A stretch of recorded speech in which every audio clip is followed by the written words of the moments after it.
नमस्कार, जन टीवी देख रहे हैं आप। मैं श्वेता शर्मा आपके साथ। खबरों की शुरुआत से पहले एक नजर डालेंगे अभी की हेडलाइंस पर। देहरादून में नीति आयोग की कार्यशाला का आयोजन, सीएम पुष्कर सिंह धामी ने की शिरकत।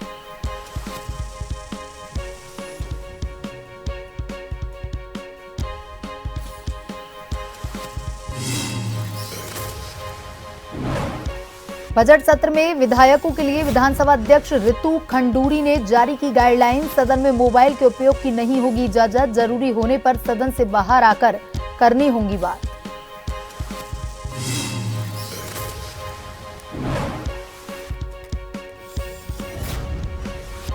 प्रदेश लगातार बढ़ रहे साइबर क्राइम पर लगाम लगाने के लिए हरिद्वार और नैनीताल में खोले जाएंगे 2 cyber crime police station. Uttarakhand police की स्पेशल टास्क फोर्स ने शासन को भेजा प्रस्ताव।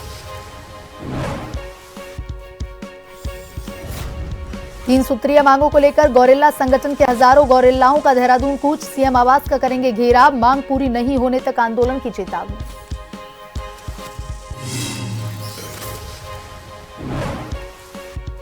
गर्मी आने से पहले उत्तराखंड के जिम कॉर्बेट राष्ट्रीय उद्यान में जानवरों के लिए खास बंदोबस्त। सभी 150 वाटर होल्स में भरा जा रहा पानी। गर्मियों में वन्य जीवों को पर्याप्त मात्रा में जंगल के अंदर ही मिल जाएगा पानी।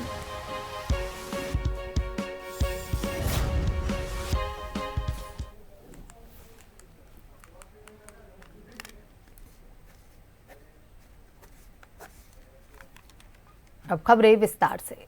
विधानसभा सत्र के दौरान सदन में मोबाइल के उपयोग की इजाजत नहीं होगी। इसके स्पष्ट आदेश विधानसभा अध्यक्ष ऋतु खंडूरी ने दिए हैं। ऋतु खंडूरी ने कहा कि विधानसभा सत्र की सुरक्षा के मद्देनजर सदन के भीतर किसी भी मोबाइल फोन के उपयोग की इजाजत नहीं होगी। उन्होंने कहा कि यदि प्रश्नों का जवाब देने के लिए मोबाइल फोन का उपयोग जरूरी है तो संबंधित को सदन से बाहर आकर बात करनी होगी। पिछले विधानसभा सत्र के दौरान कई लोगों ने मोबाइल का उपयोग सदन के भीतर किया, जिसको लेकर खड़ा विरोध देखने को मिला।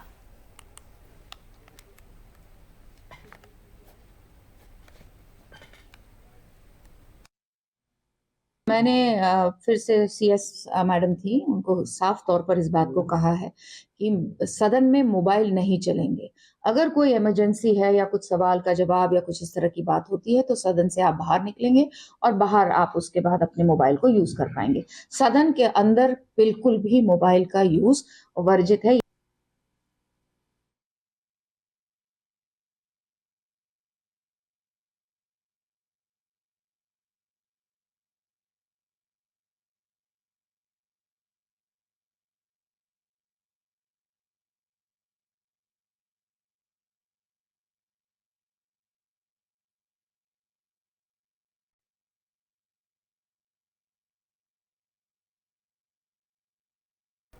और इसी खबर पर ज्यादा जानकारी के साथ हमारे संवाददाता हिमांशु हमसे लाइव जुड़ चुके हैं।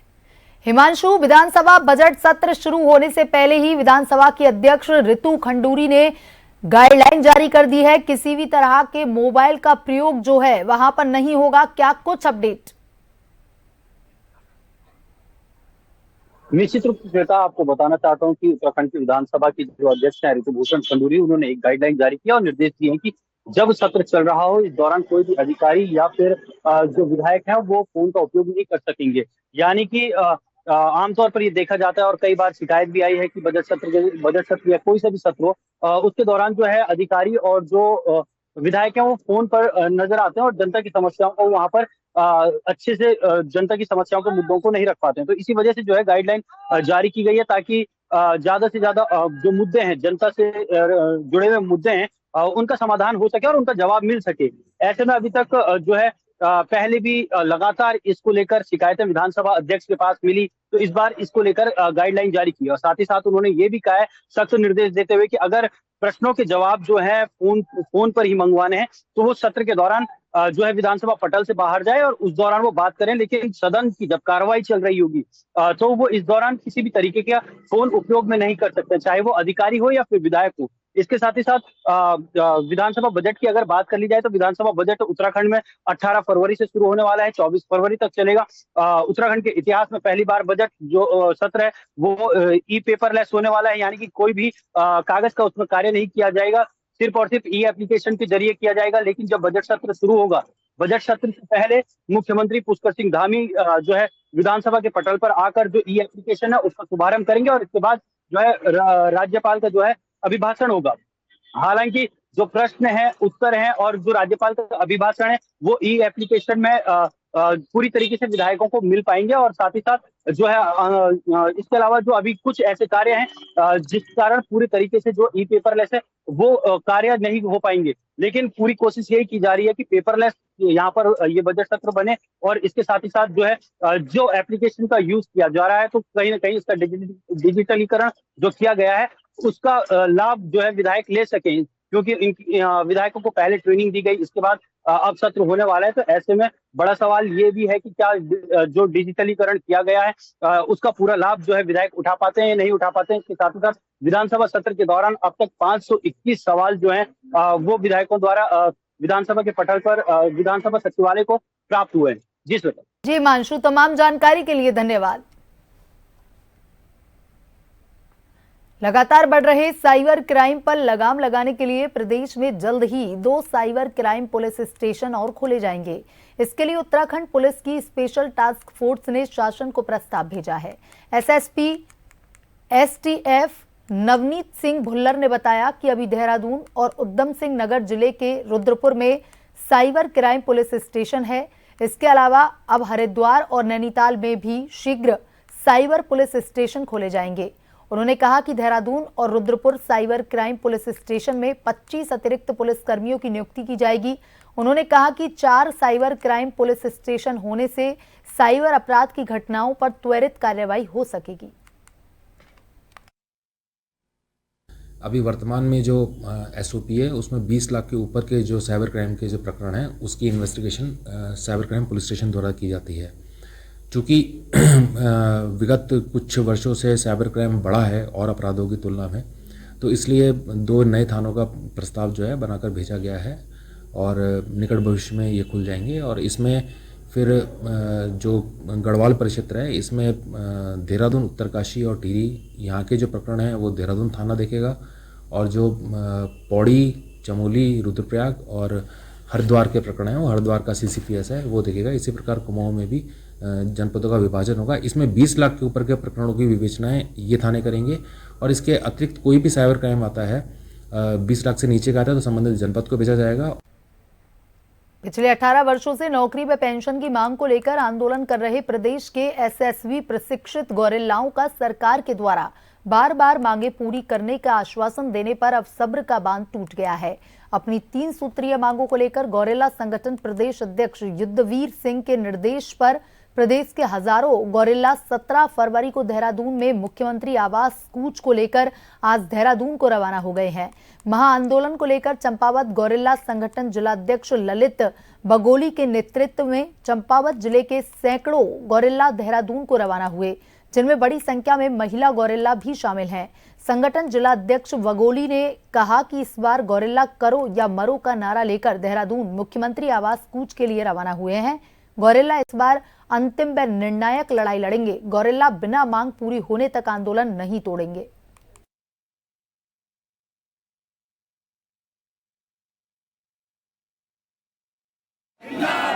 हो गया आंदोलन करते करते 19-20 साल हो गए हैं कि हमें सफलता लगातार सरकार हमको गुमराह करते आ रही है।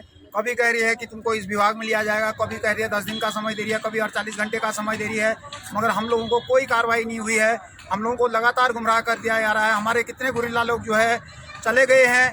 हम लोगों ने यह तय किया कि इस समय जो हमारी मांग पूरी नहीं होगी तो हम लोग देहरादून से उठेंगे नहीं। अपनी मांग को लेकर किसी हाल में भी अपनी मांग को लेकर के आएंगे और हम लोग अनिश्चितकालीन धरने पर वहां पर सीएम आवास के बाहर बैठ जाएंगे। विकासनगर क्षेत्र के हरवटपुर ग्राम एटनवाग में अचानक से हाई वोल्टेज बिजली आने से लोगों के घरों में रखे इलेक्ट्रॉनिक सामान जलकर राख हो गए, जिस पर लोगों का कहना है कि विद्युत विभाग की लापरवाही के कारण यह सब हुआ।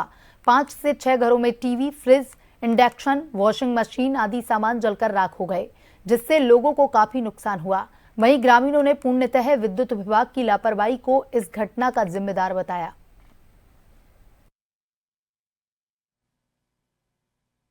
रात में लाइट शायद ज़्यादा आई है फेज में, उस वजह से जो है हमारा ये फ्रिज ये ख़त्म हो गया उधर जो है किचन में इंडक्शन था वो भी बोल गया है, और बाकी ऊपर वहाँ पे काफ़ी नुकसान हुआ। किराएदार हो गया। किराएदार हो गए यहाँ पे। तो बल्ब भी थे, बल्ब फ्यूज हुए हैं, उनका पीसी और वॉशिंग मशीन। लगभग कितने घरों में हुआ होगा ये? अभी तो जानकारी में करीब 5-6 घरों का आया है। क्या मानते हैं सर, लापरवाही किसकी है? लापरवाही तो बिजली विभाग की। कमजोर आ रही थी इंडक्शन फूक गया, टीवी फूक गया, हमारा फ्रिज भी ऐसे हो गया। क्या मानते हैं किसकी लापरवाही होगी है? बिजली विभाग वालों की लापरवाही है। तो आपको पता कैसे चला था ये? जब वो फूक गया, फाल्ट हुआ, तब देखा कि लाइट बहुत ज्यादा तेज चल रही थी वो। तो आपने जलाया था? हाँ, हमने जलाया। जब पता चला आपको? तब पता चला, जब हमने जलाया तब पता चला। वहीं रुद्रपुर के ट्रांजिट कैंप थाना क्षेत्र के एएनटीएफ टीम के द्वारा 2 किलो 14 ग्राम चरस के साथ एक स्कूटी सवार तस्कर को गिरफ्तार किया गया। एसपी सिटी डॉक्टर उत्तम सिंह नेगी ने बताया कि टीम के द्वारा तस्कर के खिलाफ ट्रांजिट कैंप थाने में एनडीपीएस एक्ट के तहत मुकदमा दर्ज करवाया गया है और मुकदमा दर्ज करते हुए पुलिस ने पूरे मामले में जांच शुरू कर दी है। मुखबिर की सूचना पर कंचन तारा रोड आवास विकास से स्कूटी सवार चरस तस्कर को गिरफ्तार किया गया, जिससे 2 किलो 14 ग्राम चरस बरामद हुई। पुलिस पूछताछ में तस्कर के द्वारा अपना नाम सचिन गुप्ता बताया। आरोपी से एक मोबाइल फोन, 3000 की नकदी, एक स्कूटी पुलिस टीम के द्वारा जब्त की गई और उसे न्यायालय में पेश करने के बाद आगे की कार्रवाई की जा रही है। बरामद चरस की कीमत अंतर्राष्ट्रीय बाजार में 4 लाख रुपए से अधिक बताई जा रही है। ये रूटीन में जो हम चेकिंग करते हैं हमारी पुलिस के द्वारा की जाती है, तो उसमें एक स्कूटी में एक बाइक स्कूटी सवार से चेकिंग पे ये 2 किलो से कुछ ज़्यादा चरस बरामद हुई है और ये व्यक्ति हल्द्वानी का रहने वाला है और इस पे मुकदमा कायम कर दिया गया है और इस पे अभी और कार्रवाई चल रही है कि इसमें और कौन लोग इन्वॉल्व हैं। अल्मोड़ा जिले के विकास खंड सल्ट के न्याय पंचायत भूनखाल में तल्ला सल्ट समाज समिति के सहयोग से बिजली विभाग द्वारा 18 फरवरी को शिविर आयोजित किया गया। वहीं तल्ला सल्ट समाज समिति अध्यक्ष कृपाल सिंह विष्ट ने प्रेस वार्ता करते हुए कहा कि बिजली विभाग द्वारा बीते 1.5 साल से बिजली बिलों में काफी अनियमितताएं सामने आ रही हैं। उन्होंने कहा लोगों के बिजली के बिलों को बेतहाशा बढ़ाया गया। बिजली के बिलों के मीटर का भार 1 किलो वाट की जगह 4 किलो वाट कर दिया गया, जिससे स्थानीय ग्रामीणों में विभाग के प्रति आक्रोश है।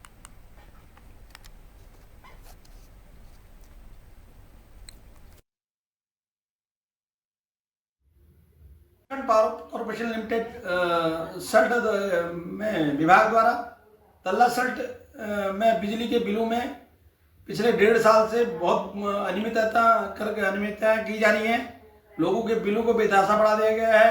बिल का जो भार होता है वो 1 किलोवाट से 4 किलोवाट कर दिया गया।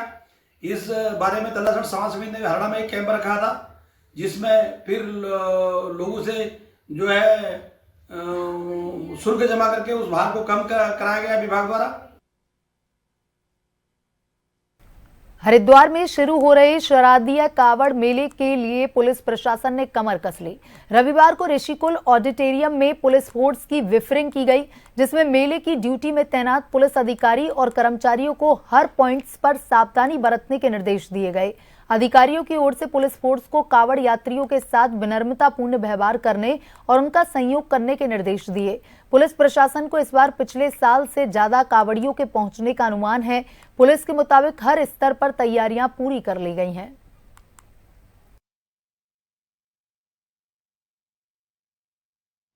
सभी तरह के पॉइंट्स को कवर किया है। ट्रैफिक को भी हमने कवर किया है, जिसमें पार्किंग व्यवस्था, डाइवर्जन, सभी कुछ कवर किया है। सोशल मीडिया को कैसे हमें हैंडल करना है, कई बार अलग अलग तरह की खबरें चलती है, तो उनका भी संज्ञान लेते हुए ड्यूटी से रिलेटेड सारे पॉइंट, घाटों का इंस्पेक्शन, सबको हमने अलग अलग तरीके से कवर किया है। डिफरेंट डिपार्टमेंट से कैसे समन्वय बनाएंगे, सबको अपनी अपनी ड्यूटी से अवगत कराना, तो हमने इन डिटेल यहाँ पे आज ब्रीफिंग ली है और सर्व संबंधित को अवगत कराया है। जैसा कि आप जानते हैं कि रिसोर्स बढ़ रहे हैं, रोड अच्छे हो रहे हैं और अभी वेदर भी बेहतर है, तो हम उम्मीद कर रहे हैं कि पिछली बार से तो ज़्यादा ही आएंगे श्रद्धालु।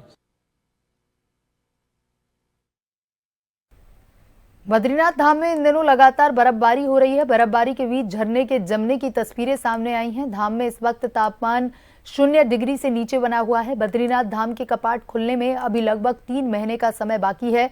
उससे पहले धाम में बर्फबारी के बीच झरने के ठंड के कारण जमने की तस्वीरें सामने आई। हालांकि इस वर्ष अभी तक सामान्य से भी कम बर्फबारी हुई, लेकिन ठंड का सितम धाम में लगातार जारी है। पिछले 2-3 दिन से ऊपरी इलाकों में बर्फबारी, निचले इलाकों में शीतलहर का प्रकोप जारी है। बद्रीनाथ धाम में शीतकालीन के 6 महीने पुलिस, आईटीबीपी और सेना के अलावा आम लोगों की आवाजाही प्रतिबंधित रहती है। कपाट खुलने से कुछ समय पूर्व स्थानीय लोग मास्टर प्लान का कार्य कर रहे मजदूर धाम में आवाजाही शुरू कर देते हैं। फिलहाल धाम में कड़ाके की ठंड और बर्फबारी जारी है। सितारगंज भाजपा मंडल अध्यक्ष सितारगंज के चुनाव को लेकर सितारगंज के भाजपा कार्यकर्ताओं से बाहर से आए सितारगंज पर्यवेक्षक मनोज पाल, सीमा चौहान, महेंद्र पाल ने रायशुमारी की। उनके साथ भाजपा के प्रदेश कार्यकारिणी सदस्य वरुण अग्रवाल, भाजपा नेता राकेश त्यागी सहयोगी रहे। उनके द्वारा सभी भाजपा कार्यकर्ताओं से अलग अलग राय ली गई। इधर भाजपा मंडल अध्यक्ष सितारगंज के दावेदार में मुकेश सनवाल, अमित रस्तोगी और राजू नगदली के नाम सामने आए हैं। रायशुमारी के दौरान सामने आए नामों को पर्यवेक्षकों द्वारा ऊपर प्रदेश संगठन को भेज दिया जाएगा।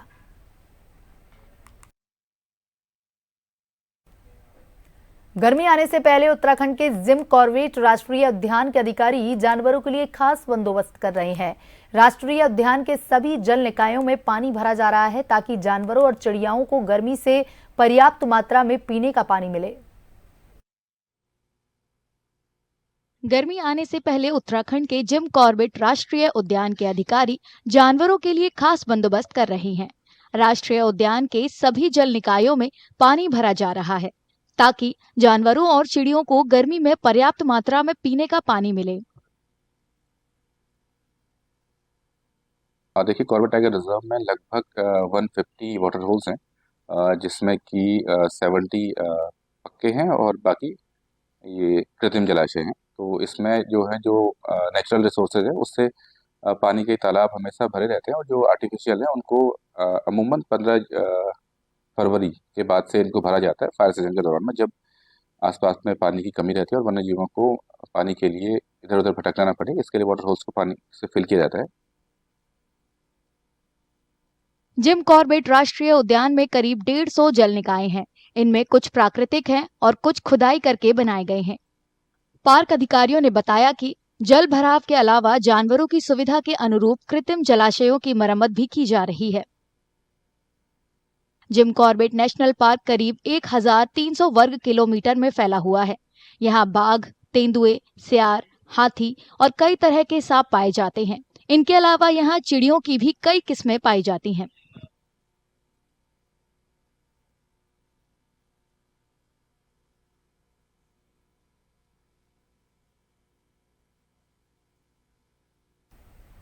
नजर डालेंगे अभी की हेडलाइंस पर।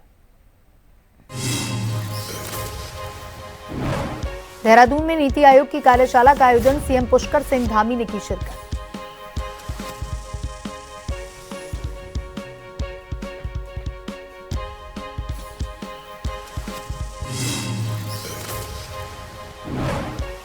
बजट सत्र में विधायकों के लिए विधानसभा अध्यक्ष रितु खंडूरी ने जारी की गाइडलाइन। सदन में मोबाइल के उपयोग की नहीं होगी इजाजत, जरूरी होने पर सदन से बाहर आकर करनी होगी बात।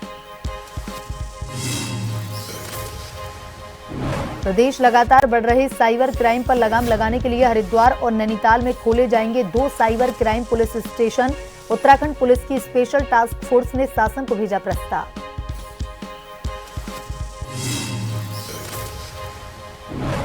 तीन सूत्रीय मांगों को लेकर गोरिल्ला संगठन के हजारों गोरिल्लाओं का देहरादून कूच, सीएम आवास का करेंगे घेराव। मांग पूरी नहीं होने तक आंदोलन की चेतावनी।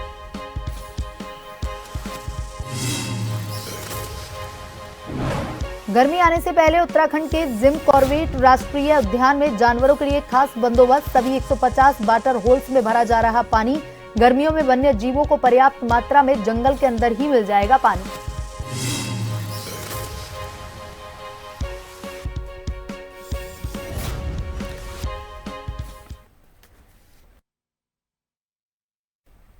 बुलेटिन में अभी तक के लिए इतना ही। बने रहिए जन टीवी के साथ। नमस्कार।